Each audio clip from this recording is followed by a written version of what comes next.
We are a family. We are Liverpool. This means more. 경기에만 집중하고 싶지만 매 시즌 새롭게 놀라움을 선사해주는 프리미어리그 심판진. 예상치도 못한 판정을 통해 경기 내용이 어떠했는지 제대로 기억조차 하기 어려운 이 현실이 참으로 안타깝습니다. 영상을 다시 제작하며 내용을 찾아보는 것조차도 참으로 화가 나지만 이후 어떠한 일들이 있었는지 간단히 정리해보려 합니다. 확실한 건 오심으로 인해 피해본 승점은 복구받지 못한다는 것. 화려한 오심이 발생하거나 불공정한 경기라 판단되었을 때마다 심판을 향해 직접적인 불만을 토로했던 위르겐 클롭. 프리미어리그 심판들로부터 찍힌 것이 아니냐는 우려가 있었지만 직접적인 물증이 있을 수 없다 보니 그러려니 지나갔지만 정말 말도 안 되고 노골적으로 싫어하는 게 아닌가 의심이 되는 오심이 발생해버렸죠. VAR 득점 취소 판정. 루이스 디아스가 라인 침투를 하는 순간 경기가 진행되는 과정 속에서 부심은 오프사이드를 선언하며 득점을 취소시켰지만 VR실에서 체크하는 과정에서 선도 긋지 않은 채 오프사이드 판정을 받으며 그대로 진행되었습니다. 하지만 이는 명백히 온사이드로 밝혀졌고 이에 대한 논쟁은 하프타임에서도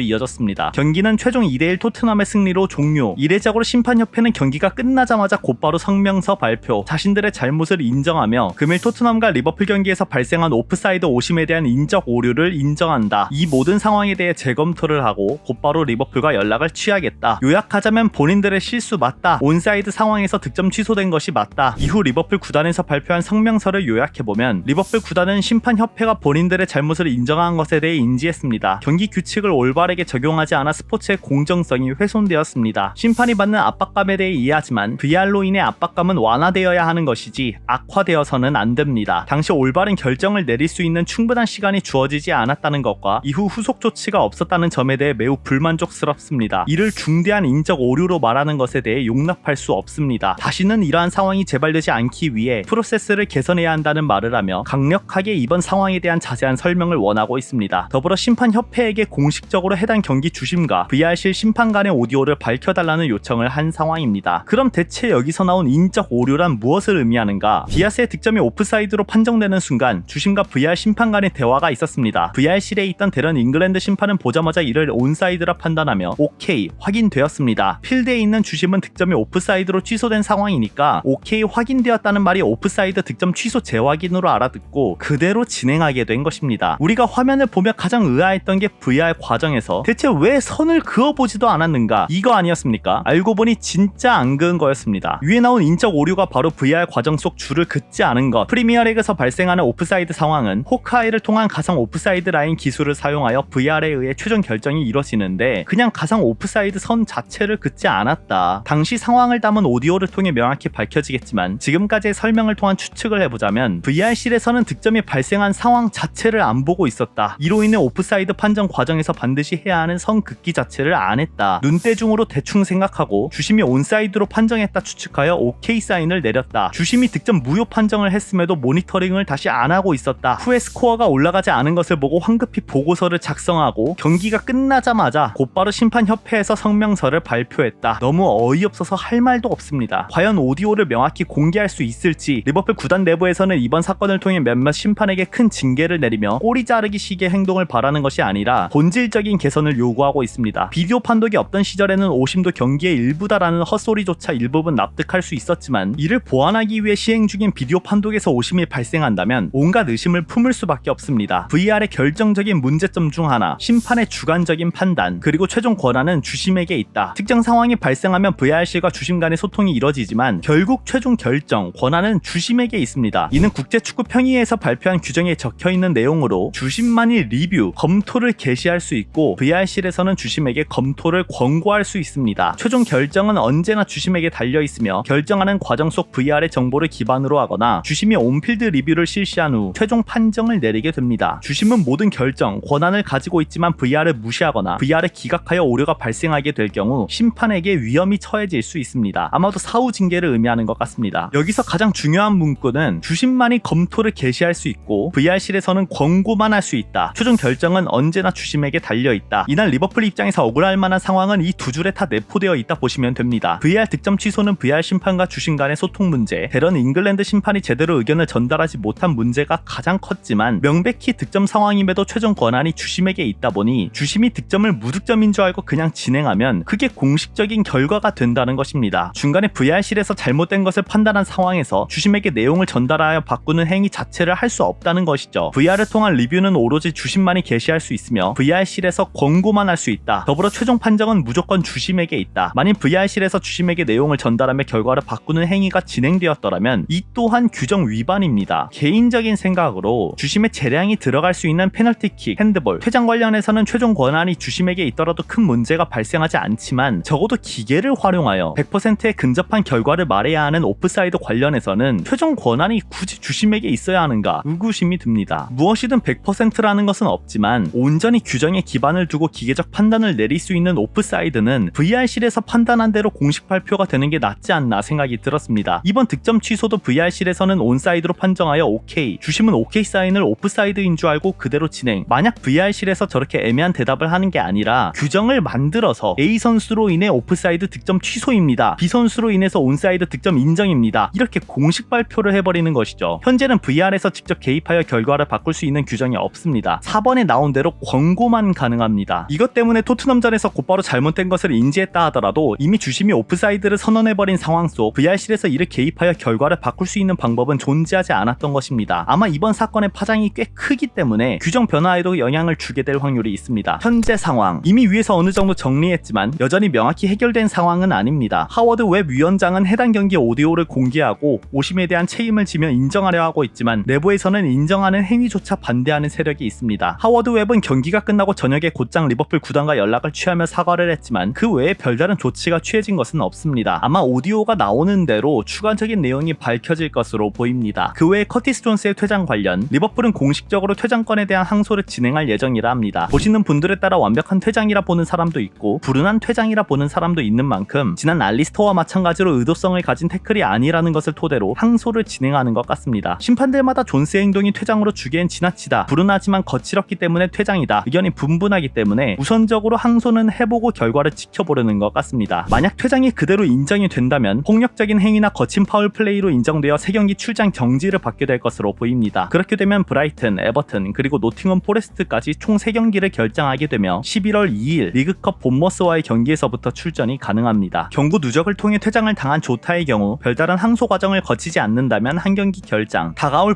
브라이튼전만 명단 제외될 확률이 매우 높습니다. 아마 지금까지도 별다른 말이 없는 것을 보면 조타는 인정, 존스는 항소 진행을 통해 상황을 지켜볼 것으로 보입니다. 학포, 무릎 보호대를 착용한 채 경기장 밖을 나섰지만 생각보다 큰 부상은 아니라고 합니다. 정확히 몇 주 결장이라고 발표된 것은 없지만 내부 기자를 통해 밝혀진 바로는 유로파리그, 프리미어리그 한 경기씩을 결정하게 될 것이라 합니다. 이후 A매치 휴식기 동안 회복하여 21일 머지사이드 더비 복귀를 목표로 한다고 합니다. 하지만 부위가 좋지 않은 만큼 회복 상황에 따라 10월 일정은 거의 소화하지 못할 확률도 존재합니다. 다음 경기를 앞두고 클롭이 컨펌하는 내용을 잘 들어봐야 할 듯 싶습니다. 마지막으로 심판들의 실수를 가볍게 넘어갈 수가 없는 부분은 이상하리만큼 감정 개입 그리고 기준이 명확치 않은 느낌을 받기 때문입니다. 클롭은 이미 지난 시즌 토트넘과의 경기 이후 심판의 판정에 대해 부적절한 말을 했다는 이유로 터치라인 2경기 금지, 한 경기는 아스톤 빌라전, 한 경기는 추후 규정을 어기지 않는다는 조건으로 다음 시즌까지 유효. 그런데 이번 경기가 끝나고 나서 클롭은 다시 한번 심판 판정에 대해 비판적인 의견을 보였습니다. 만일 해당 규정대로라면 남은 한 경기 징계도 발효되지 않을까 싶은데 아직 별말이 없습니다. 당연히 리버풀 팬 입장에서 징계를 주지 않는 것이 좋은 방향이지만 어느 기준으로 심판 판정에 대해 부적절한 언사를 했다고 보는 것인지 명확치가 않습니다. 본인들의 실수가 확실했을 때 비판하는 것은 넘어가고 본인들의 실수가 맞지만 대중의 여론이 그렇게 시끄럽지 않다면 징계를 줘버리고 판단에 대한 기준이 명확치 않다는 것을 매번 느끼고 있습니다. 아직 기간이 남아있으니 클롭에 대한 얘기가 나올지 모르겠습니다만 오심 혹은 불공정한 판정이 나왔을 때 심판의 징계가 두려워 눈치 보며 의견을 내야 한다는 것이 참으로 안타깝고 한편으로 정말 역겹습니다. 다음 영상에서는 조금 즐거운 얘기를 할 수 있었으면 하네요. 그럼